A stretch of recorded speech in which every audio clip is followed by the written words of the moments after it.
Oi, gente, bem-vindos a mais um Wine Now. Hoje o nosso bate-papo é com Roberto Majó de Oliveira, mais conhecido como Bebeto. O Bebeto é sócio proprietário do Fazenda Barba Negra, um restaurante super tradicional de Porto Alegre. Bebeto, além disso, ele é advogado, pai e tenista. Bebeto, é um prazer te receber aqui hoje no meu podcast, no Wine Now. É uma satisfação, seja muito bem-vindo. E para começar o nosso bate-papo, eu já peço que tu explique para as pessoas que estão nos escutando e estão nos assistindo um pouquinho da história do Barba Negra. Bom, Carol, em primeiro lugar, muito obrigado pela deferência e pelas palavras, né? Quando começou a relatar e assim eu fiquei perguntando, realmente tem boa parte dessas coisas aí eu tenho que fazer, me envolvo e é realmente uma jornada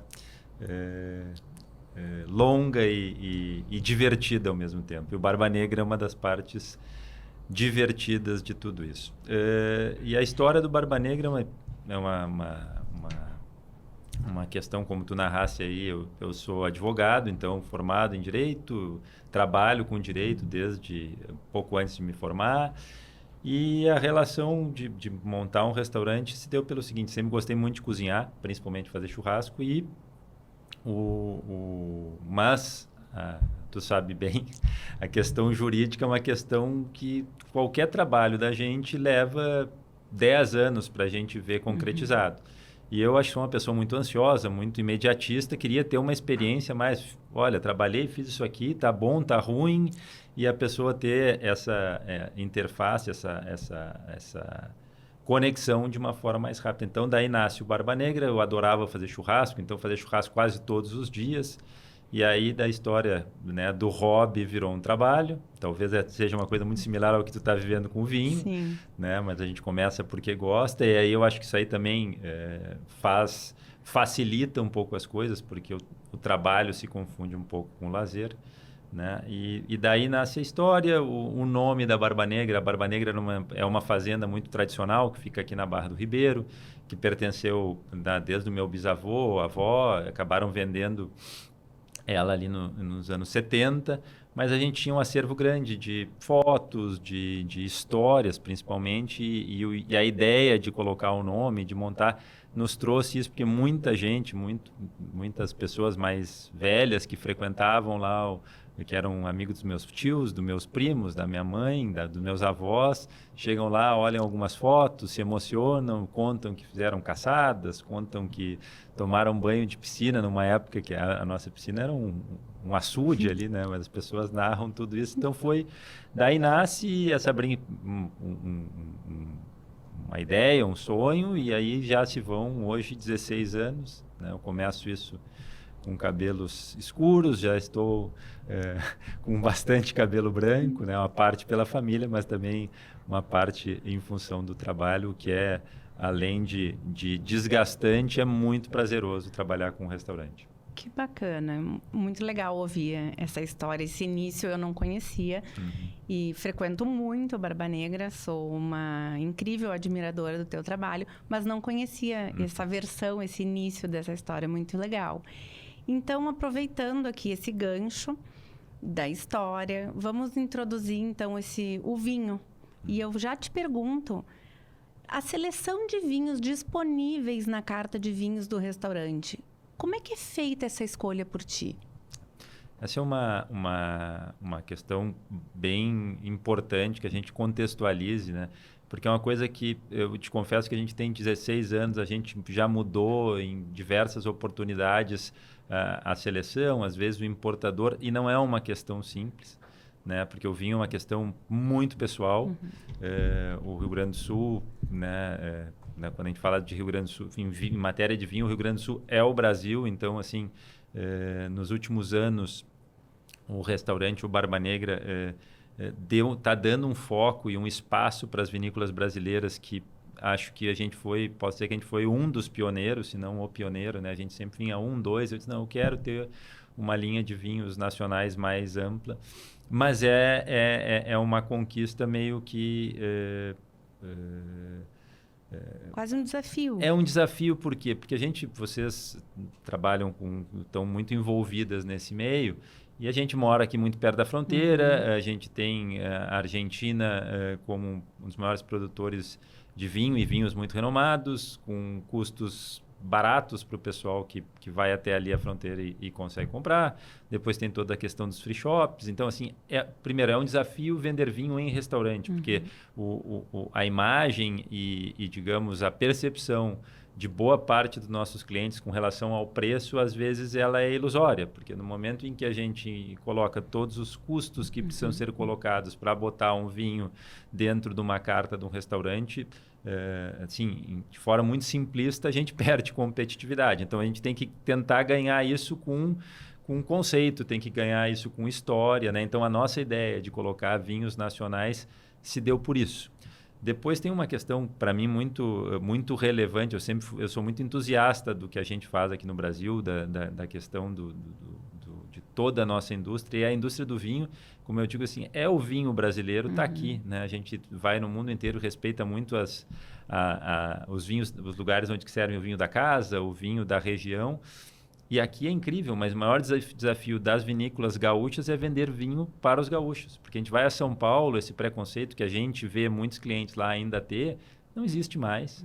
Né? As pessoas provaram vinhos nacionais 15, 20 anos atrás, criaram um certo preconceito e não conseguem se libertar e identificar a diferença dos produtos de 10 anos para cá, né? Antigamente a gente via grandes vinícolas anunciando na televisão, grandes comerciais. Hoje a gente não vê, por quê? Porque a boa parte dos vinhos de qualidade estão na mão de pequenas empresas, mas são pequenas empresas que a gente vê que já estão há muitos anos, algumas décadas. Esses dias eu visitei a Vinícola Salton, tem mais de 100 anos. Então, assim, e a gente vê na própria estrutura de cada uma dessas vinícolas muita evolução. Né? Sim, com certeza. E tu que estuda muito sabe que esse é um produto que, se as pessoas seguirem investindo, é óbvio que ela vai melhorando a cada momento, a cada ano, né? Mas ninguém compra um negócio desses pronto, ninguém consegue, assim, vou comprar, vou escolher as melhores videiras, tal. Mas tu vai levar quantos anos para começar a produzir disso um bom vinho? É muita dedicação, é muito amor colocado ali, né? Mas tentando ser mais objetivo, me estendi um pouco a questão de como a gente seleciona isso. É um pouco de tentativa e erro.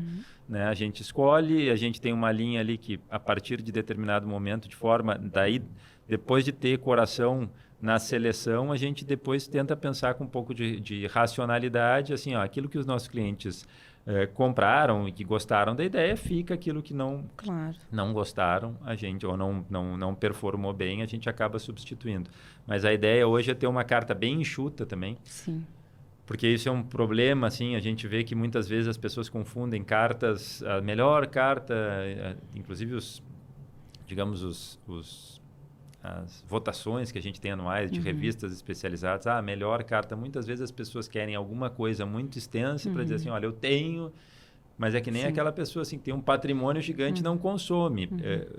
Sim, aí se perdem ali na hora da escolha. Também não são muitas vezes muito bem direcionados. Aí vai também de ter eu vou vender o meu trabalho também. Um sommelier, alguém ali para educar o cliente, explicar para o cliente, atender o cliente, treinar a equipe, né? E dar toda essa explicação, esse conceito também é importante. É legal o cliente se sentir ali bem atendido,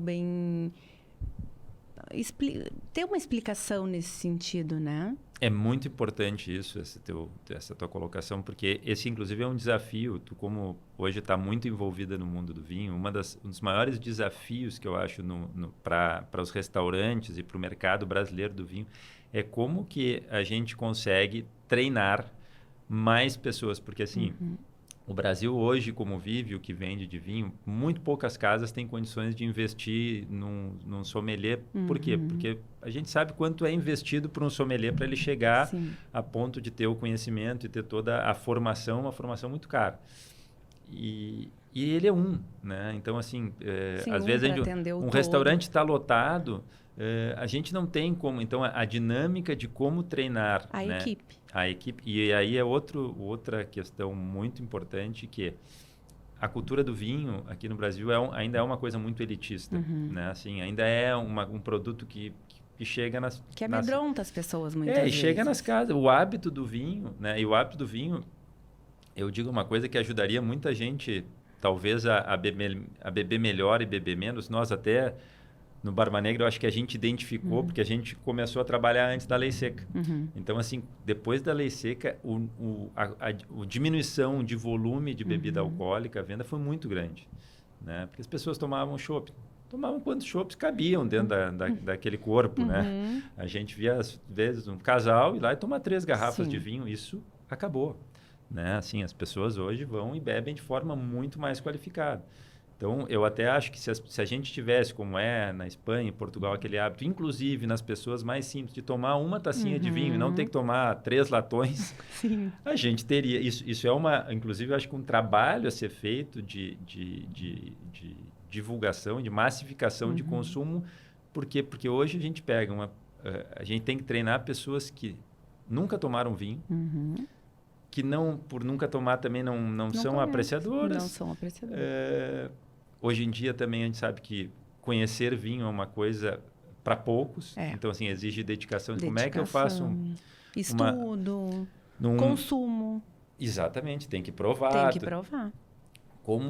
Esse é o maior desafio, eu acho, nos restaurantes. Esses dias eu até falei com o pessoal do Sebrae, era de como a gente criar, assim, vamos chamar de cursos técnicos, mas assim, insights que a gente pudesse trabalhar com praticamente todos os garçons que trabalham em restaurante, para que a gente conseguisse fazer essas pessoas mergulhar de forma mais...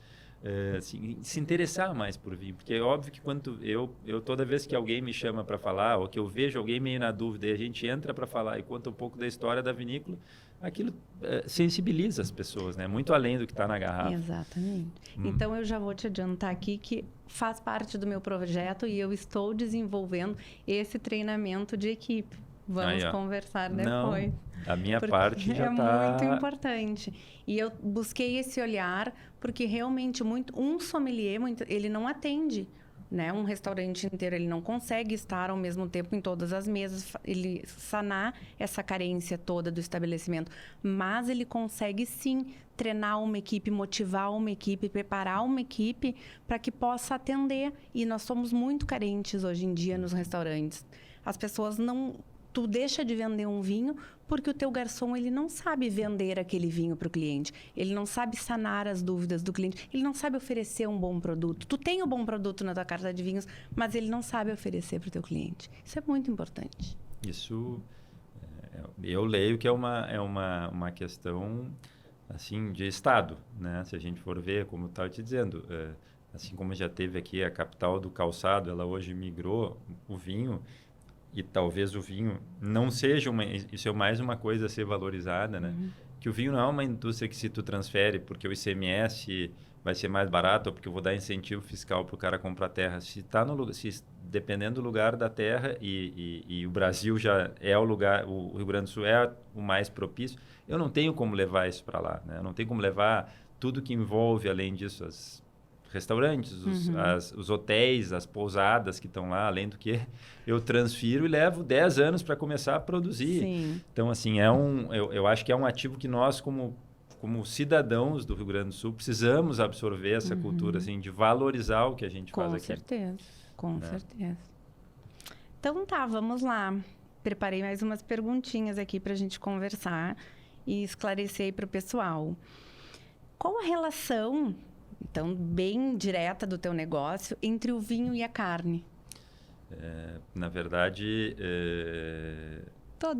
Toda, né? Mas aí também é uma linha que a gente... Muito cultural, né? Muito cultural, porque assim como eu falo que durante muito tempo aqui, o pessoal era churrasco e cerveja, né? Então, assim, a gente está avançando nessa linha, né? A gente sabe que vai, por exemplo, quando a gente viaja para a Argentina, ninguém chega no lugar e não pensa em comer uma carne com um bom vinho. Eu acho que esse é o nosso desafio, né? Nós pensamos, inclusive, assim, como que a gente vai fazer isso virar, assim, um combo, né? Não que a gente precisa fazer uma venda casada, mas virar um combo. Fui comer num restaurante de carnes, né? Antigamente a gente até muito pouco tempo atrás, né, comer carne era ir no espeto corrido. Isso aí que não conseguia nem levantar da cadeira. Né? Hoje a gente pensa em comer melhor. A mesma coisa em beber melhor. Né? Assim, e é legal quando a gente consegue trazer alguma coisa ainda diferente disso. Mas é óbvio, né, que a gente, na mesma linha do que veio, que a gente conversou no item anterior aí, vai nos ajudar muito a gente ter, né, aprimorar a questão do conhecimento, porque Sim. assim, olha, uma carne que tem mais gordura, o que eu indico? Né? Uma carne que tem menos gordura, eu vou comer entrada, não vou comer entrada.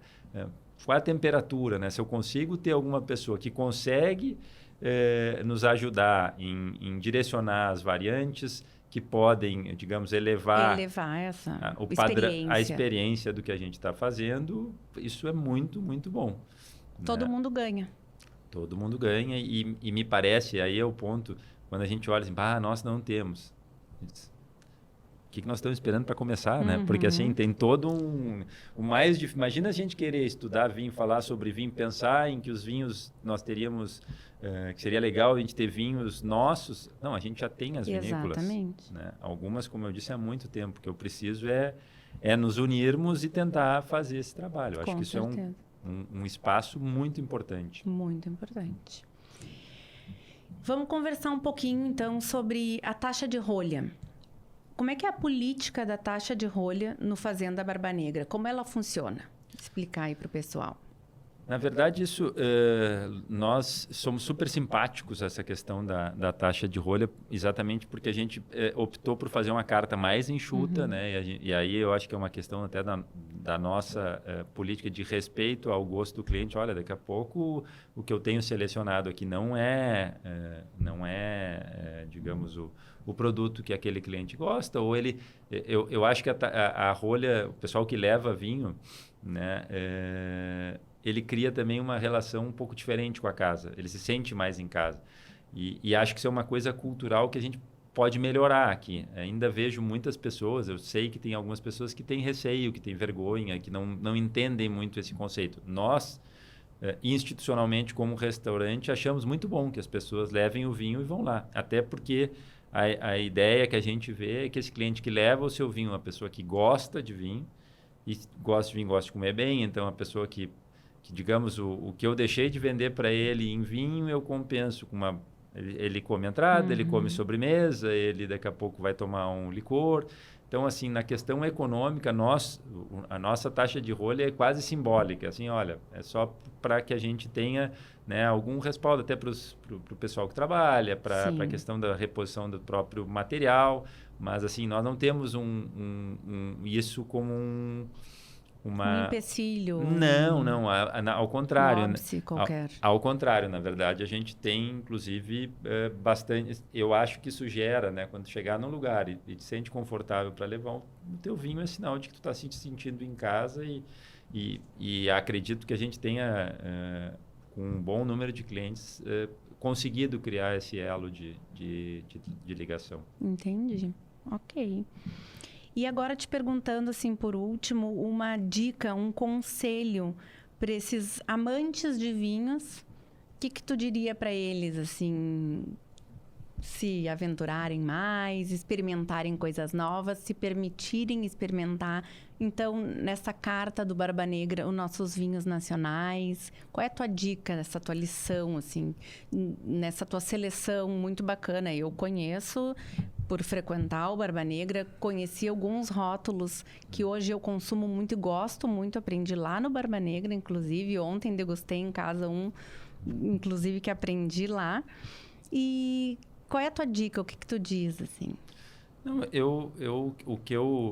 a gente poderia falar sobre várias coisas, mas eu também não sou uma pessoa que tem hoje, digamos, todo o teu acervo de conhecimento. Então, a minha experiência é de degustar, tomar o que eu gosto e muito mais dessa questão comercial. O que eu acho muito importante é que que as pessoas efetivamente, assim, as pessoas que gostam de vinho e todo mundo que está aqui, né, pelo próprio tema do teu podcast, eu acho que as pessoas que efetivamente gostam de vinho, para aquelas que fazem muito tempo que não tomam os vinhos nacionais, experimentem, né? Assim, porque eu acho que a gente tem ali os brancos hoje me parece que uma questão incontroversa. Eu acho que hoje todo mundo já se deu conta que tem que investir muito em algum produto importado para se equiparar aos nossos melhores espumantes. Isso é uma coisa.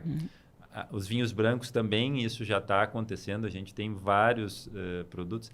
Mas eu vejo que principalmente o que vem, o movimento que vem da campanha gaúcha, porque as pessoas tinham muita restrição com os vinhos tintos, mas a gente vê que muitas vinícolas que hoje estão sediadas, que têm as suas indústrias na serra, elas já estão fazendo aquisição de boa parte dos seus produtos de uva tinta na região da campanha, e isso foi uma mudança radical na qualidade dos vinhos, né? Fora todo o conhecimento, fora todas as, digamos, os blends, que eu acho que isso até a gente tem evoluído mais, assim, essa questão de se ter coisas muito monovarietais, que está mais vinculado ao que é Argentina e Chile. A gente vê que eu vejo que já tem alguns